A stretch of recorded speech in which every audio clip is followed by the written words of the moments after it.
प्रबुद्धजनों प्रणाम। इस अंक की भूमिका के दो बिंदु हैं।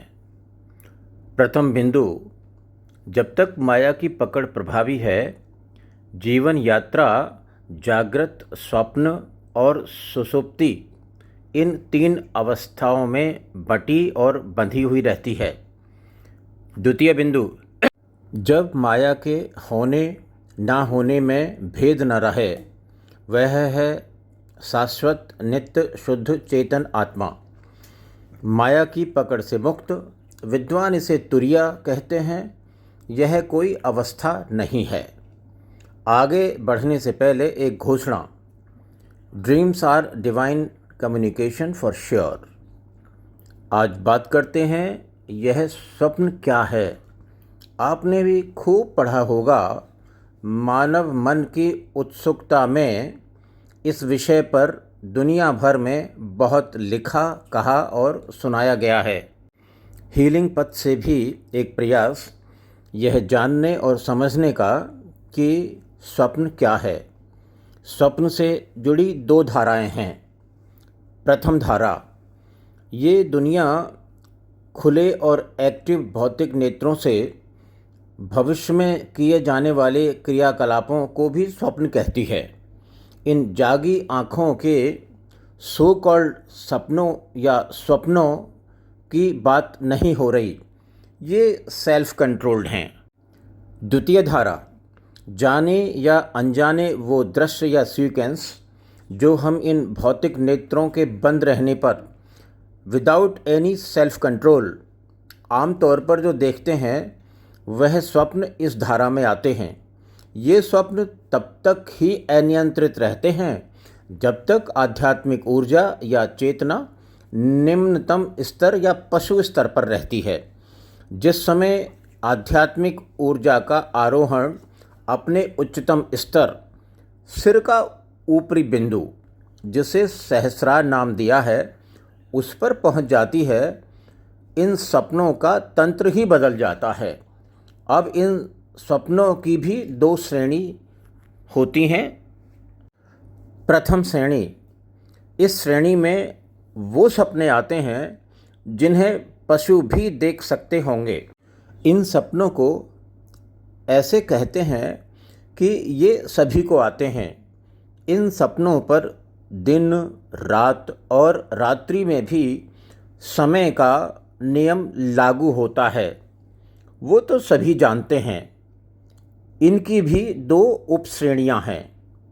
नंबर 1, ये सपने जागृत अवस्था के किसी मनोभाव या योजना से जुड़े हो सकते हैं। ये तो बस यूजलेस रील्स जैसे हैं। नंबर 2, इस पर वो सपने आते हैं जो अनजाने दृश्य, सीक्वेंस या परिस्थिति लिए होते हैं। कभी भ्रम फैलाते हैं, कभी सूचना देते हैं भविष्य की। इन सपनों में कोई डेफिनेट इंटरफेरेंस नहीं कर सकते। द्वितीय श्रेणी, यह वह विशेष श्रेणी है जिसमें आने वाले सपने उनको आते हैं जिन्हें यह प्रकृति गोद में ले लेती है डिवाइन की कृपा से। इस दुर्लभ श्रेणी में आने वाले सपने दुर्लभ जनों के लिए हैं।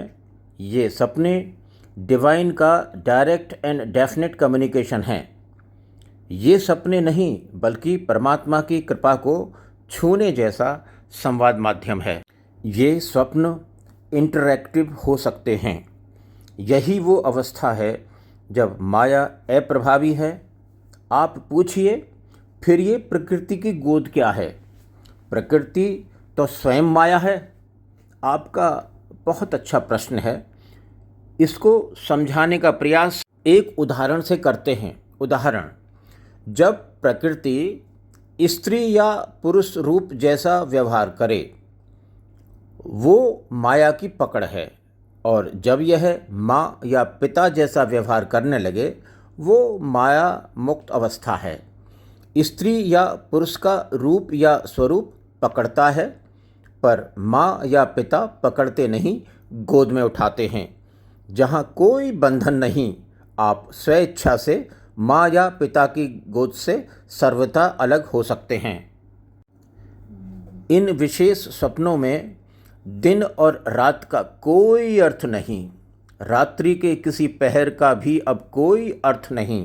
प्रातः, दोपहर, संध्या हो या मध्य रात्रि, अब कोई अर्थ नहीं। ये कम्युनिकेशन डिवाइन है, डायरेक्ट है, काल की भी पकड़ से परे है। यही वो अवस्था है जो इस लोक में तो डिस्प्ले हो रही है, पर इस लोक की पकड़ से पूर्णतया मुक्त है। ये प्रकृति गोद में कब उठाती है, आप बताइए। विचारने से तो लगता है ये गोदी जिसको मिलेगी उसका सांसारिक क्रियाकलाप या वार्तालाप शून्य जैसा होगा, अननोन, अनअफेक्टेड, एकाकी और मौन। समापन करते हैं।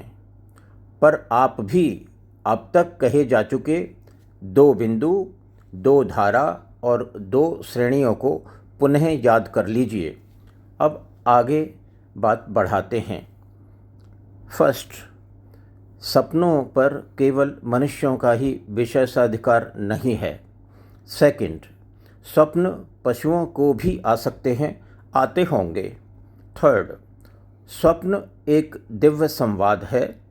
फोर्थ, ये जागृत अवस्था का रिएक्शन भी हो सकते हैं। फिफ्थ, ये फ्यूचर का डिस्प्ले भी हो सकते हैं। सिक्स्थ, जब तक आध्यात्मिक ऊर्जा पशुवत है, ड्रीम्स वन साइडेड डिस्प्ले ही रहेंगे। जिसकी गठरी हो गई खाली और जीवन यात्रा भी शेष है, ये प्रकृति माया जैसा व्यवहार करना त्याग देगी, परमात्मा की कृपा से गोदी में बिठा लेगी। प्रकृति की गोद से बड़ी कोई सुरक्षा नहीं। प्रकृति की गोद में पाप नहीं है। ये काल पारदर्शी हो जाएगा। अब समय के लिए भी आपके पास समय नहीं होगा। अब आपके समक्ष भूतकाल, वर्तमान काल और भविष्य काल का ये जो काल है वह दंडवत है।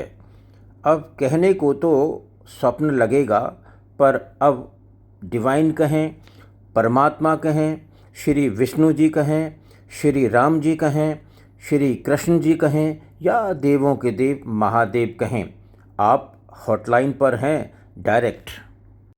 ऐसी विलक्षण अवस्था के लिए आपको नमन। अहंकार अब आपके आसपास भी फटक नहीं सकता। आप जब तक और जहाँ हैं वह क्षेत्र भी अहंकार से मुक्त रहेगा।